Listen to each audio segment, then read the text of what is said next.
दोस्तों, स्वागत है आपका अपने YouTube चैनल IT इंडेक्स में। तो आज हम डिस्कस करेंगे DHCP सर्वर के बारे में।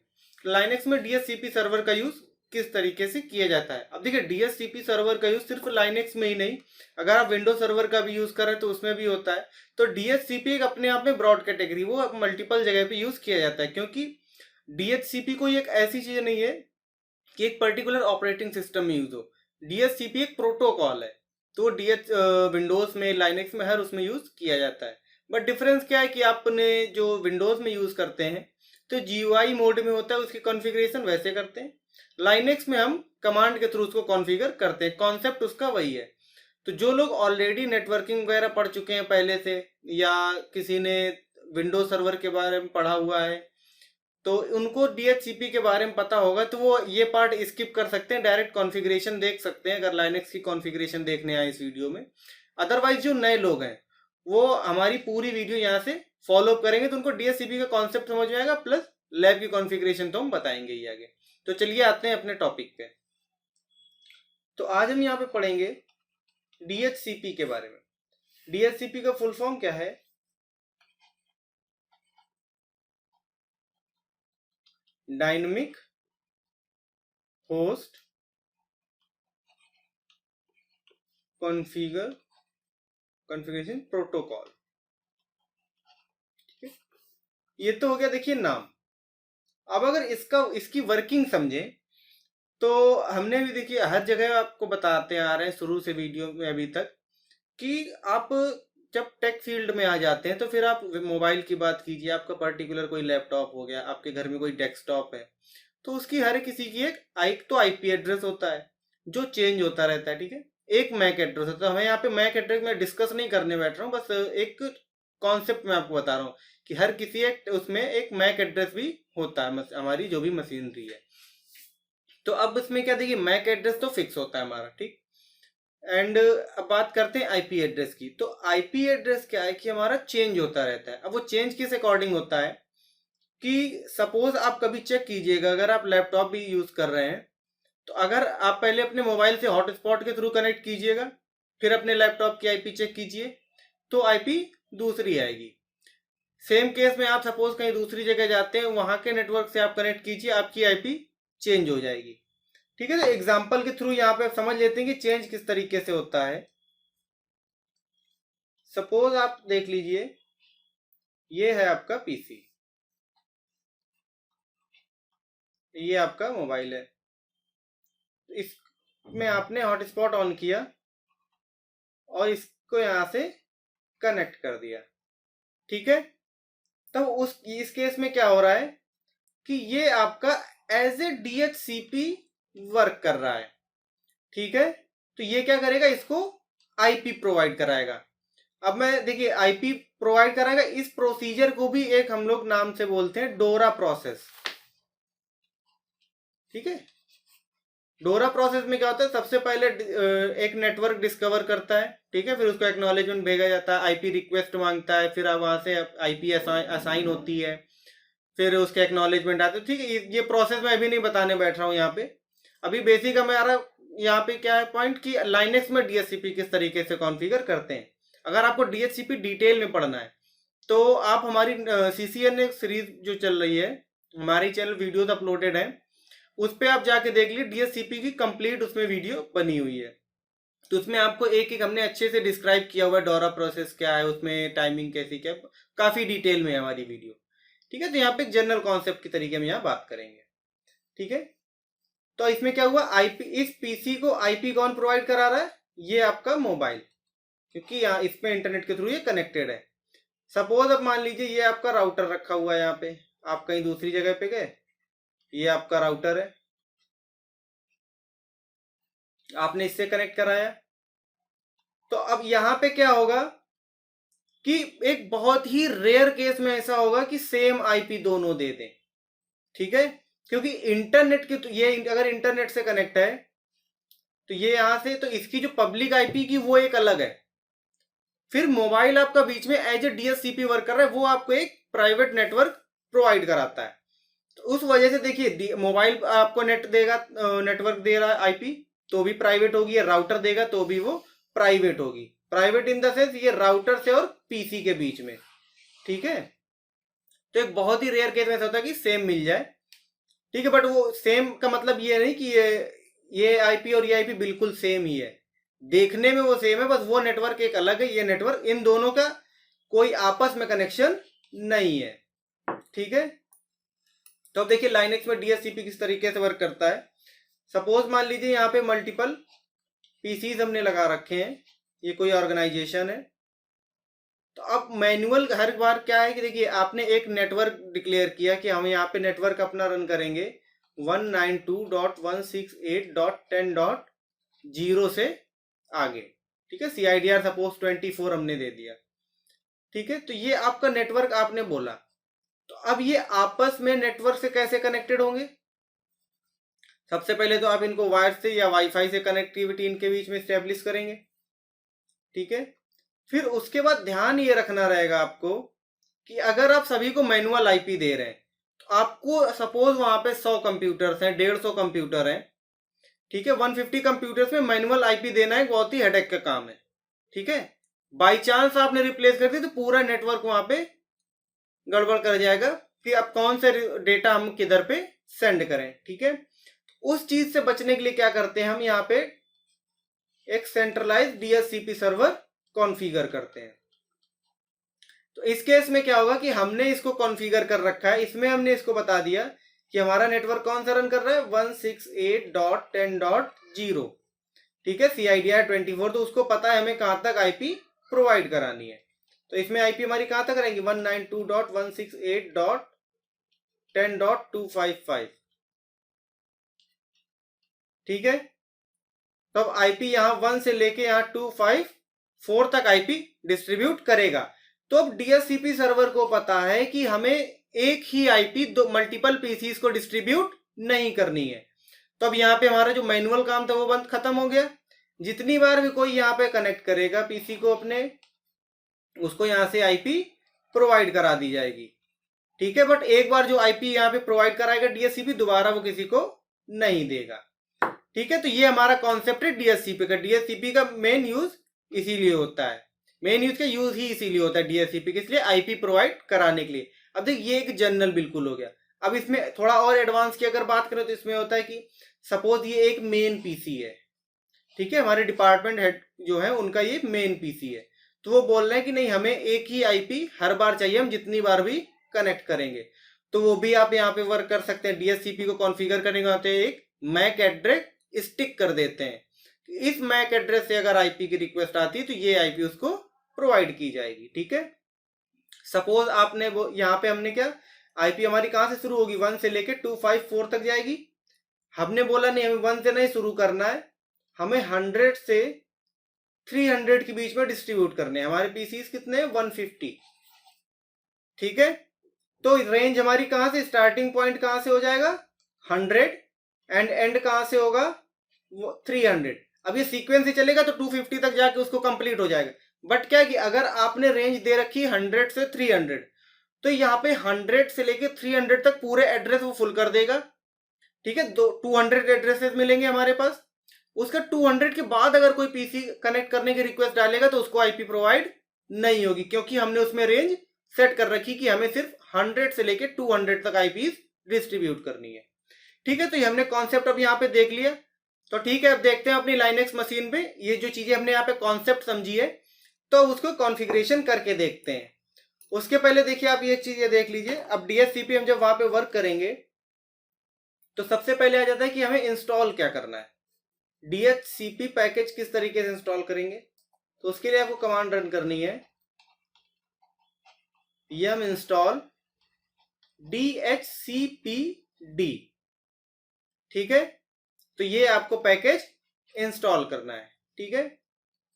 इंस्टॉल करने के बाद आपको एक जगह पे जो पूरी स्क्रिप्ट हम लिखते हैं उसकी आप जगह को आपको एग्जाम्पल स्क्रिप्ट मिल जाएगी, उसको हम लोग कॉपी करेंगे, उसमें फिर कॉन्फ़िगरेशन चेंजमेंट करेंगे, ठीक है। और एक चीज देखिए, ये चीज हमने कर ली। इसका जो हमने जो कॉन्सेप्ट बताया उसमें से ये देखेंगे कि यहाँ पे देखिए ये हमने जो आईपीज यहाँ पे इससे ले रहे हैं डीएचसीपी सर्वर से जितने भी पीसी हैं, मेन चीज ये ध्यान रखना है इसमें कि क्लाइंट्स को अगर हमें आईपी प्रोवाइड करानी है तो क्लाइंट ने आईपी के लिए ऑटोमेटिक सेलेक्ट कर रखा हो। अगर उसने मैनुअल सेलेक्ट कर रखा है तो उस पर मैनुअल आईपी ही वर्क करेगी, और ऑटोमेटिक करेंगे तभी वो डीएचसीपी सर्वर से आईपी की रिक्वेस्ट सेंड करेगा, फिर वहां से आईपी उसको प्रोवाइड होगी। तो ठीक है, इतना समझने के लिए इतना काफी है। अब हम चलते हैं लैब करते हैं, डायरेक्ट इसकी सर्विस इंस्टॉल करते हैं, फिर क्या कॉन्फ़िगरेशन है हम आपको डायरेक्ट वहीं पे बताते हैं। तो देखिए हमने बाकी थ्योरी हमने पहले ही देख ली है। हम क्या करेंगे, डीएचसीपी की लैब करते हैं। ठीक है, तो डीएचसीपी की लैब करने से पहले हमें क्या डीएचसीपी सर्विस इंस्टॉल करनी पड़ेगी। तो इंस्टॉल कर लेते हैं यम इंस्टॉल। हमें एज ए सर्वर यूज़ करना है तो DHCP -सर्वर एंटर करेंगे। ये आपको यहाँ पे दिखा देगा, यस करते हैं।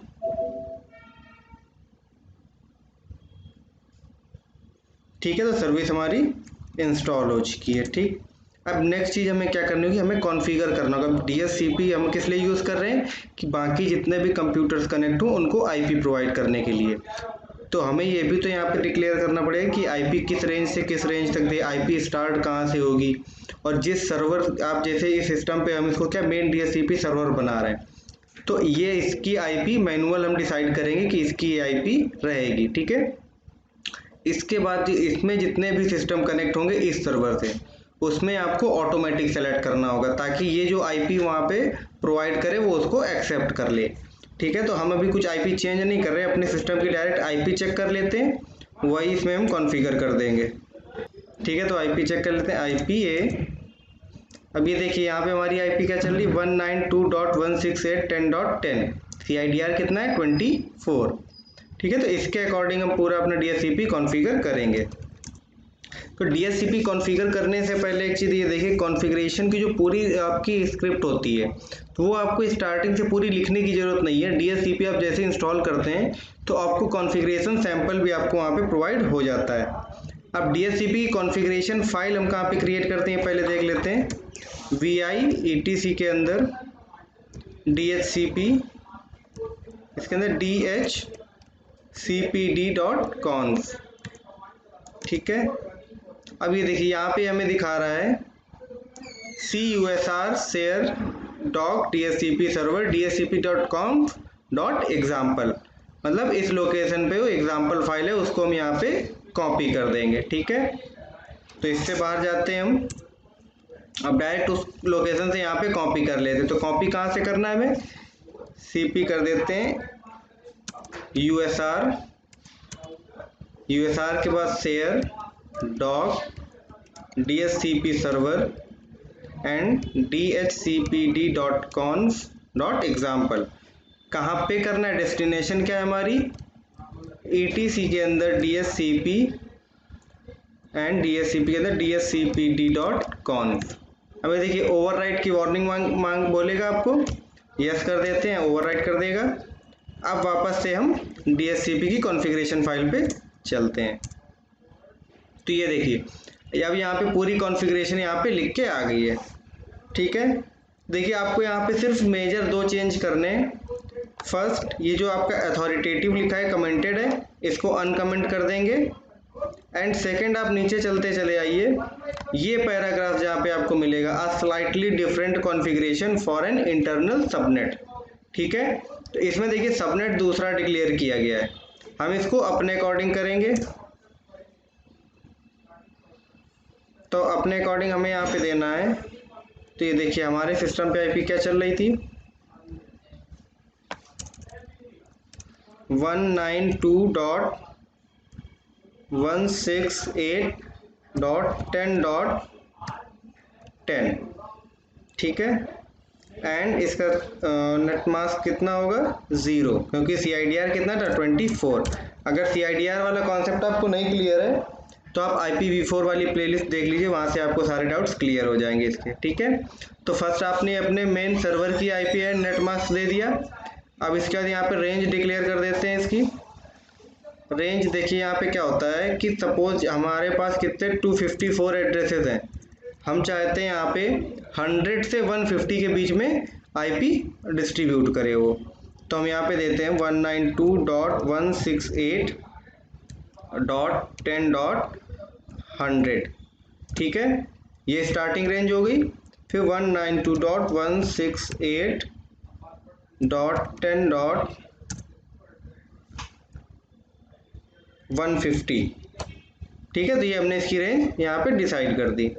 बाकी आपको कोई किसका चेंज करना है, ऑप्शन राउटर। ऑप्शन राउटर में आप सपोज किसी पीसी पे वर्क कर रहे हैं, अगर आपने डायरेक्ट किसी राउटर के थ्रू करना है तो फिर उसकी आईपी आएगी। अभी आपने कंप्यूटर पे प्रैक्टिस कर रहे हैं तो आपने जो आईपी ऊपर दी है सबनेट, आपके सिस्टम की जो आईपी है, आप डायरेक्ट वही दे सकते हैं। तो यहाँ पे आईपी क्या है हमारी 192.168.10.10 एंड ब्रॉडकास्ट एड्रेस ये हमारा सेम हो जाएगा 192.168.10.10, ठीक है। तो हमारी ये कॉन्फ़िगरेशन यहाँ से कंप्लीट हो गई है। सेव कर देते हैं इसको, ठीक है। अब DHCP सर्वर को देखते हैं हमारा स्टार्ट है कि नहीं।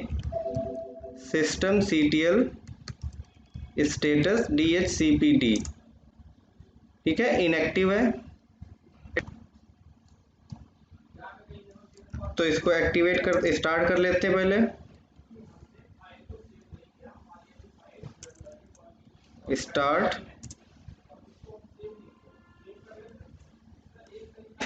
अभी देखिए इसमें कोई एरर दिखा रहा है, वापस से स्टेटस देखते हैं। एक बार कॉन्फ़िगरेशन अपनी चेक कर लेते हैं यहाँ पे हम।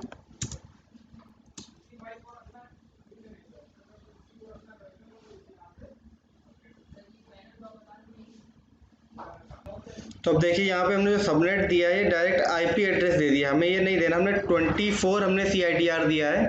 तो ये स्टार्टिंग से स्टार्ट होगा, तो इसमें क्या मेन 0 दे देना यहाँ पे, ठीक है। तो ये कंप्लीट एक नेटवर्क हो जाएगा यहाँ पे। सेव करते हैं इसको।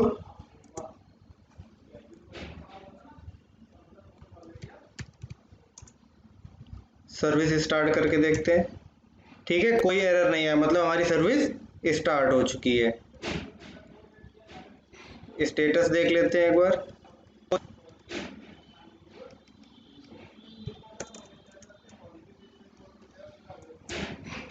ठीक है, एक्टिव रनिंग। तो अब ये देखिए हमने जो आईपी यहाँ पे हमने अपना DHCP सर्वर कॉन्फ़िगर कर दिया है। अब दूसरे सिस्टम पे देखते हैं हमें आईपी सेंड कर रहा है कि नहीं। देखिए दूसरी हमने जो मशीन यहाँ पे ऑन कर रखी है, क्लियर कर देते हैं इसको। तो ये देखिए दूसरी हमारी मशीन है, इस पे देख लेते हैं आईपी यहाँ वहाँ पे डिस्ट्रीब्यूट हुई कि नहीं। तो उससे पहले एक बार कनेक्शन ऑन ऑफ कर लेते हैं, NMTUI activate connection, deactivate and then activate.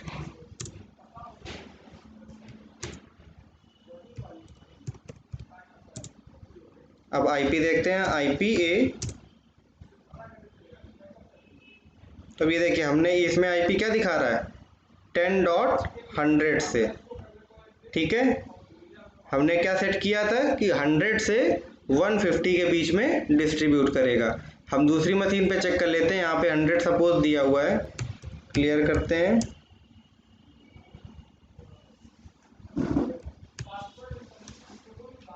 इस पे भी कनेक्शन रिस्टार्ट करते हैं।